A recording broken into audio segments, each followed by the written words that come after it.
Shalom saudaraku, kebenaran hari ini berjudul Menjadi Anak Penghiburan.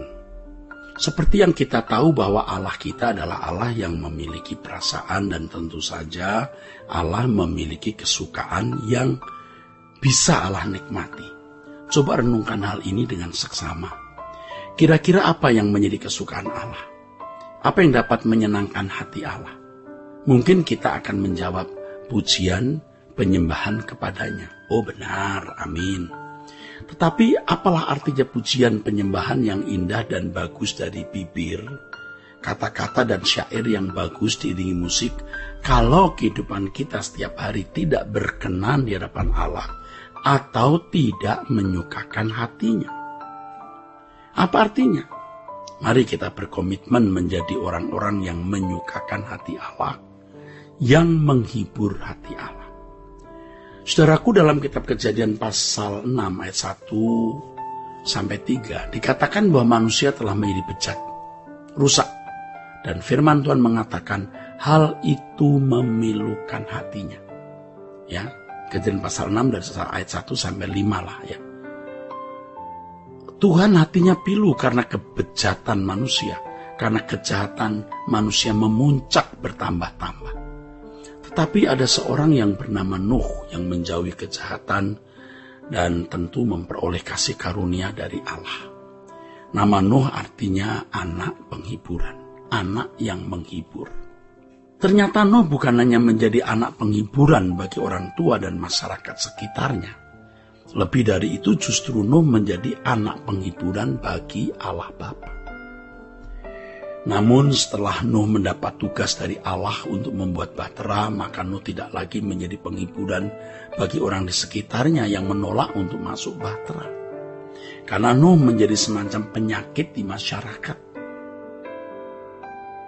Menurut mereka Nuh memiliki ide dan pikiran yang konyol yang menyatakan akan ada air bah yang melanda dunia, dan itu membuat mereka menjadi terganggu. Itu menjadi semacam ancaman. Karena di saat itu mereka sedang menikmati kehidupan secara langsam, sesuai dengan irama hidup pada waktu itu. Nuh berlaku aneh sendiri.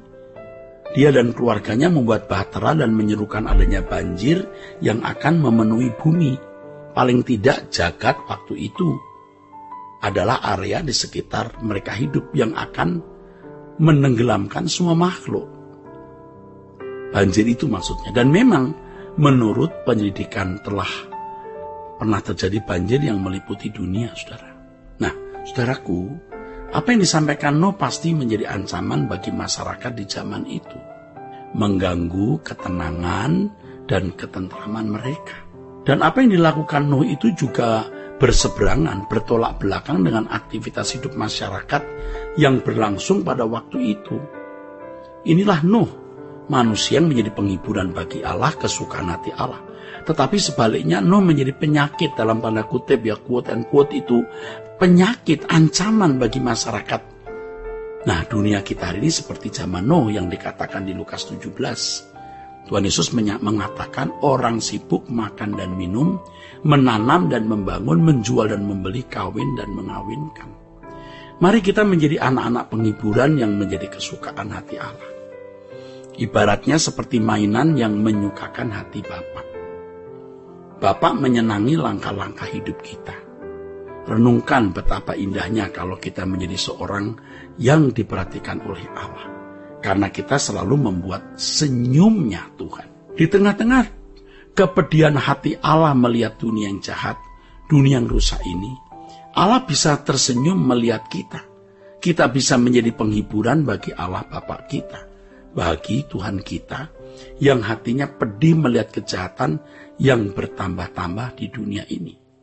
Tentu saja hal ini kita lakukan bukan dengan terpaksa, tapi kita lakukan dengan rela, dengan sukacita, karena inilah kehormatan kita.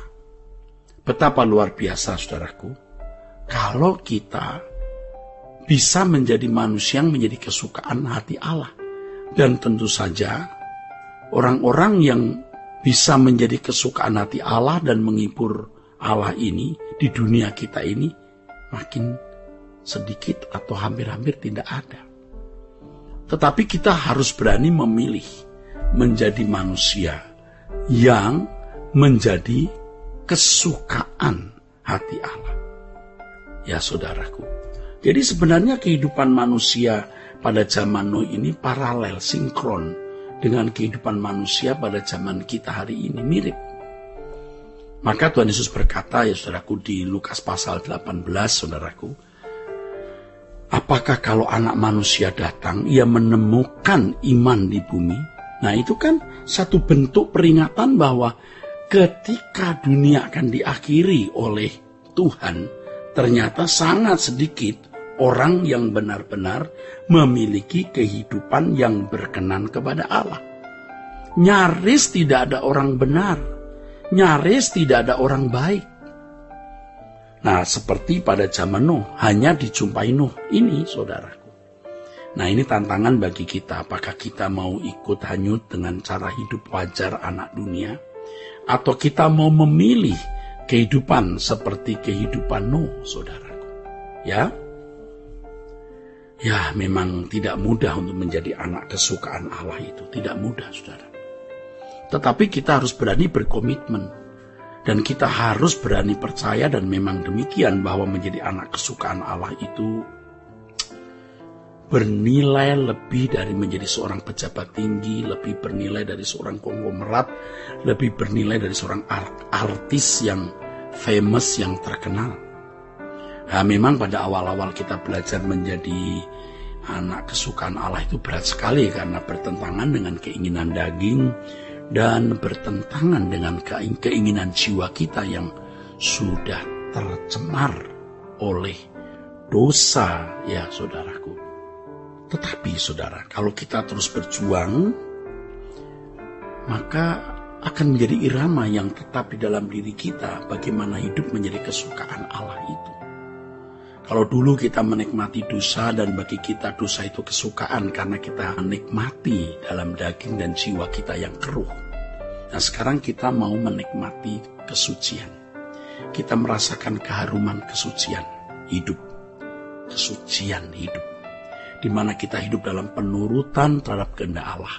Penurutan terhadap apa yang Allah ingini, apa yang Allah kehendaki. Dan itu menjadi kesukaan hati Allah. Kalau kita benar-benar menikmati kesucian, maka Allah bisa menikmati hidup kita. Atau kalau kita hidup suci, baru kita bisa menikmati Allah. Baru kita bisa berkata, Tuhan itu kesukaanku, seperti rusa merindukan sungai yang berair. Nah, kita akan merasa sangat menyesal kalau kita menyia-nyiakan kesempatan ini. Kalau seandainya memiliki harta atau uang banyak, kita akan dengan rela kok melepaskan berapapun uang kita, harta kita, untuk bisa menyenangkan hati Allah. Tetapi Allah tidak membutuhkan uang dan harta kita untuk membuat Tuhan tersenyum, membuat sukacita hati Tuhan, untuk menjadi anak penghiburan, menghibur hati Bapa. Tidak dituntut uang, pendidikan tinggi, penampilan, tapi cukup dengan hati yang mengasihi Tuhan. Ya, untuk mengasihi Tuhan tidak dibutuhkan pendidikan tinggi, tidak dituntut gelar, pangkat, atau penampilan, tetapi dengan tulus mau mengasihi Allah. Dan orang yang mengasihi Allah ini, saudaraku, tentu rela berbuat apapun demi kesukaan hati Allah. Kalau kita memiliki tekad ini, saudara, kita berarti mau selesai dengan diri sendiri. Kita tidak lagi mencari kesenangan bagi diri kita sendiri, tetapi kita mencari kesenangan bagi Tuhan. Dan tentu saja orang seperti ini, saudaraku, berusaha untuk hidup tidak bercacat, tidak bercela. Dan pasti orang seperti ini tidak terikat dengan dunia, dan pastinya orang seperti ini menjadi berkat bagi sesamanya. Pastikan bahwa saudara dan saya melakukan itu sebelum kita menutup mata. Tuhan memberkati saudara sekalian. Haleluya, sola gracia.